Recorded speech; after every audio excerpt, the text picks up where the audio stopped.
வணக்கம்ப்பா. எல்லோரும் நல்லா இருக்கீங்களா? என்னென்னா, சின்ன வயசுலேயே நம்ம இளமையாக இருக்கிறப்ப எல்லா இடத்தையும் சுற்றி பார்த்துடணும். என்னதான் பணம் நம்ம சம்பாரித்து வயசான காலத்தில் போனாலும் சில இடத்துங்களில் போக முடியாது.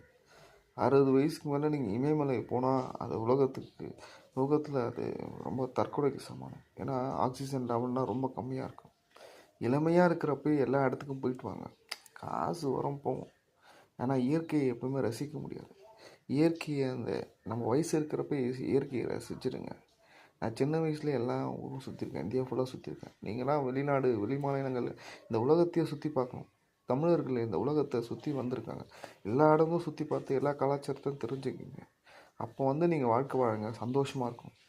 இளமையாக இருக்கும்போதே உலகத்தை சுற்றி பாருங்கள். இந்த இளமையிலே தான் வாழ்க்கை வாழணும். வயசு வளர்ந்ததுக்கப்புறம் நல்லா இருக்காது. அது பணம் இருக்கும், ஆனால் சந்தோஷம் இருக்காது. போக